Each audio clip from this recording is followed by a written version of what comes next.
Hello everybody. I hope you're all doing really well. Spring is finally in the air, and on Vancouver Island we've had close to 2 weeks of really sunny, warm weather, which is very unusual for this time of year. And photographically, it hasn't been that great. The light has not been terribly interesting.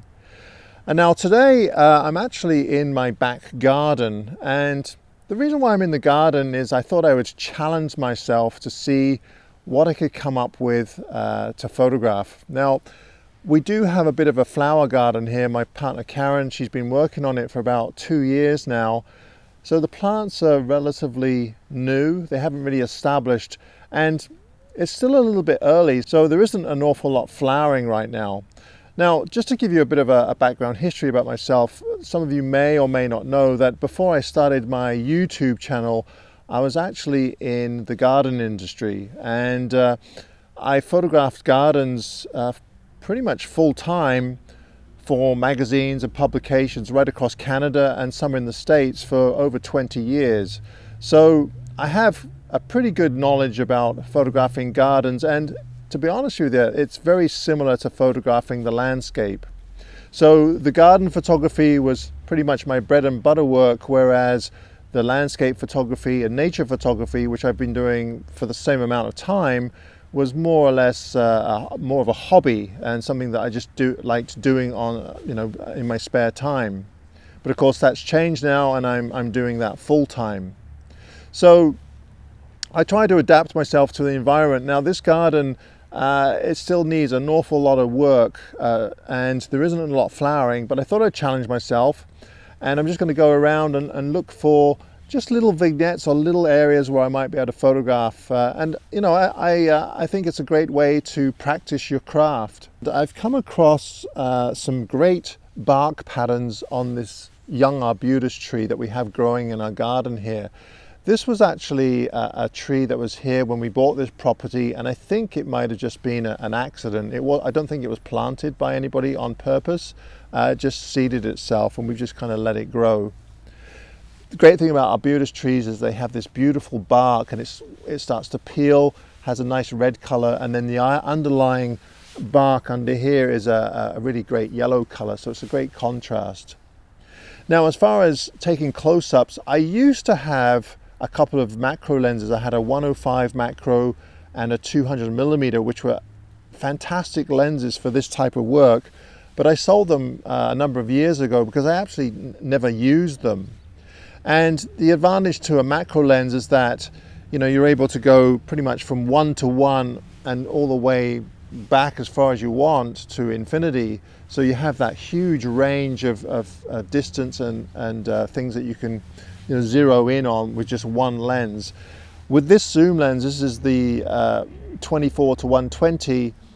It's not really a macro lens, but I can focus quite close to it, and that was the reason why I got rid of the macro lenses, because I just never used them. I tended to use this lens way more. It's just more convenient. It's not a better lens, it's not as sharp as the macro lenses, it was just more convenient. So I'm going to try and take some shots of the bark here, and then I've also pinpointed a couple of other little areas where I'm going to try and get some half decent shots, and I'll give you some tips as I go along. All right, as you can see, this is just a beautiful pattern. We have these kind of scaly red pieces of bark set up against the yellow here, and there isn't really a center of interest. I'm just taking an overall pattern shot of this. Perhaps I'll turn it into a black and white, or I don't know, I'm not quite sure what I'm going to do with it yet, but I just love this pattern. Here's a quick tip that some of you might find useful. You'll notice that the tree is somewhat leaning over, and even though it's curved, this is somewhat of a plane of focus. So what I try to do is, when I want to get maximum depth of field with a wider open aperture, so I get the maximum sharpness out of this lens, what I'll do is try to keep the back of my camera parallel to whatever it is that I'm photographing. So you'll notice that I've more or less tried to keep the camera the same angle as the tree. And what that enables me to do is that rather than stopping all the way down to f16 to get everything in sharp focus, I'm able to stop down to maybe f8 or f11 and still get everything in sharp focus because I'm still on the same plane of focus, or more or less the same plane. So that's just something to keep in mind. If I had my camera, say, on an angle like this, say my shot was here, you'll notice that all of a sudden the back of the camera is not on the same plane. So for me to get everything in sharp focus from the bottom of the frame to the top of the frame, I'd have to stop all the way down. And even if I did stop all the way down, I still might not be able to get everything in sharp focus. So just try and keep your back of your camera parallel to your subject matter.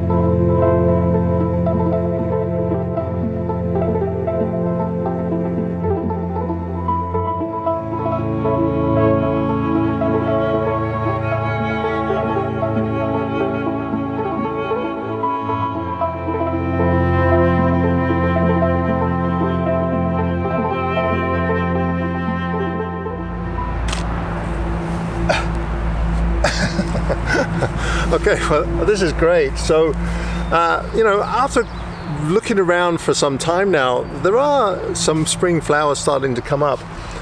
Karen has planted these wildflowers called fritillaria. They grow wild in the woodlands around here. They kind of have a bit of a checkered pattern on them, and so I've decided to try and get a little creative with them and get down really low and then have some foliage in the foreground all blurred out. So I'm shooting this wide open at f4 or f4.5 with my 70 to 200.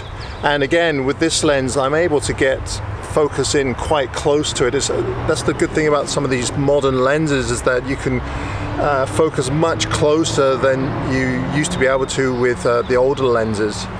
So yeah, it looks brilliant. That's the great thing about photographing in the garden as well, is that you're able to manipulate the plants a little bit. When you're out in nature, you know, walking on wildflowers or manipulating them isn't well, it's kind of frowned upon.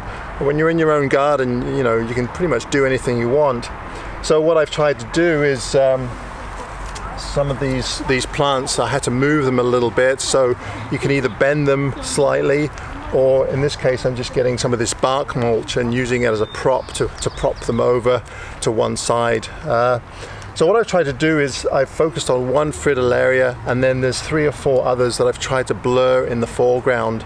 And we also have these are called hellebore, and I've tried to get some of those in the foreground as well, just to kind of make it a little bit more interesting.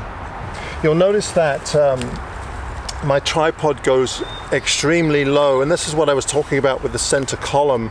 I really don't like center columns because you're unable to get this low with them. Now, you'll get manufacturers or photographers telling you, well, you can just reverse the center column, but I don't know if you guys have ever tried that. It's not that easy to do.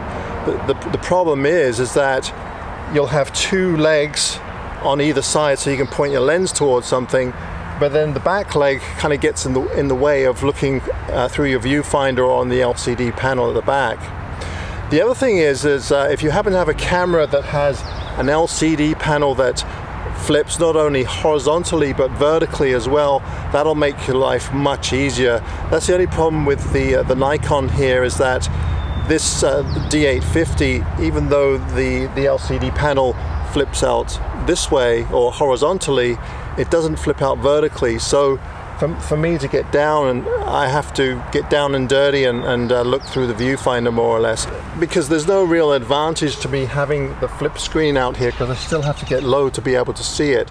But if it flipped vertically, then I could sit on top of the camera and I wouldn't have to, you know, get all grubby and down in the dirt, which actually I don't really mind, to be honest with you.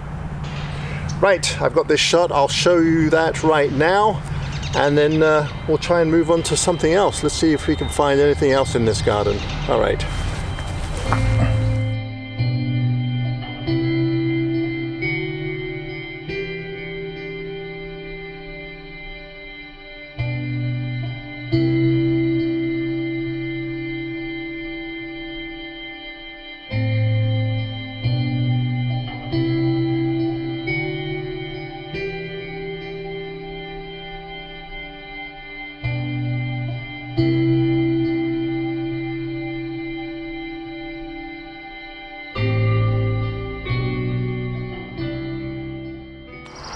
right. It is definitely slim pickings around here. There is not much flowering. Having said that though, there are still things to photograph. So Karen has these Primula in the border here. Now they're pretty sparse, but when you get up nice and close, they're really beautiful. They start off as a kind of a creamy white color, and then as they open up, they turn kind of a mauve or purpley color. So this particular group here is quite interesting because it has 3 or 4 white flowers surrounded by purple ones. So I'm going to try and get a close-up of this grouping here. Now, unfortunately, I'm going to have to crop this quite a bit because I can't get close enough with this lens, which is fine. But you know, this is where a macro lens would definitely come in handy. So I'm going to set up, see what I can come up with. It'll probably be a square format, I think.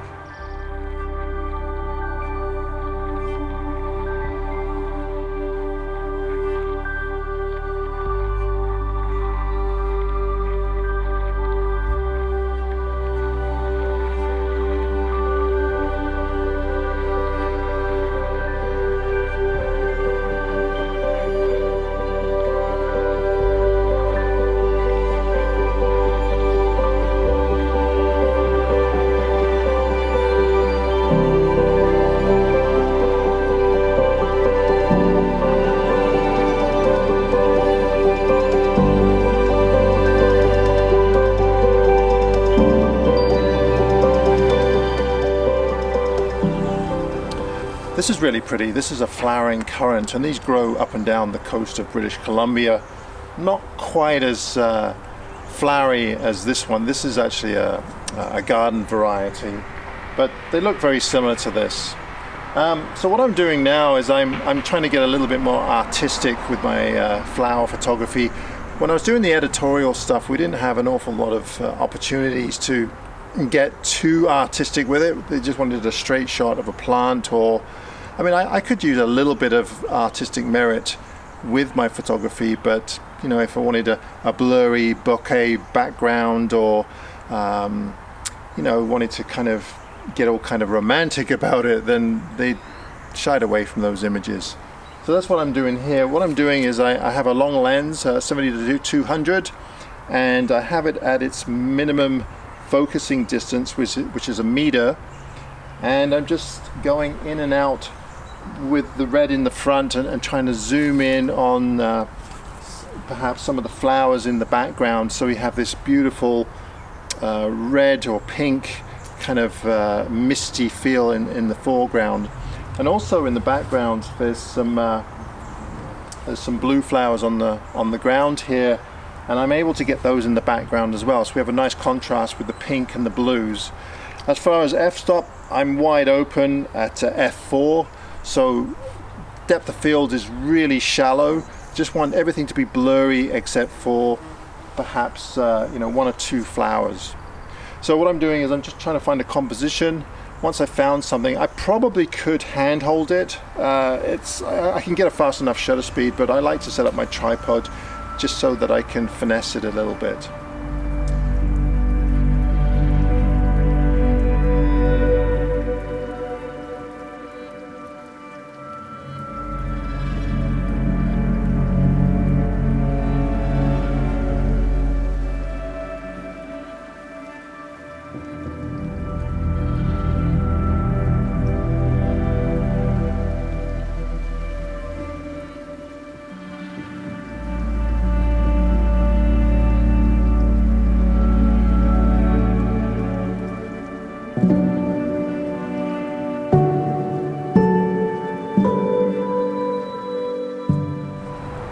House, garden and photography always seem to be a work in progress around here. I hope you enjoyed this video. The whole point was really just to try and motivate you to just go to your local park, or if you have a back garden, just to go in the back garden and attempt to find something that motivates you and gets you into the photography mode. It's hard right now. You know, my garden is not that inspirational, but once you start to look around, you can always find something. If you don't have a garden or a green space, then try something indoors and see if you can try to get those creative juices flowing. Photography is like any other activity. The more you do it, the better you get at it. And when I can't get outside or can't go to an area that I really want to go to, then I'll often just putter around in the garden, just look for close-ups and little vignettes of things to photograph. It doesn't even have to be plant life. It could be something mundane as a piece of wood with the grain in it. I'll leave it up to you what you look for.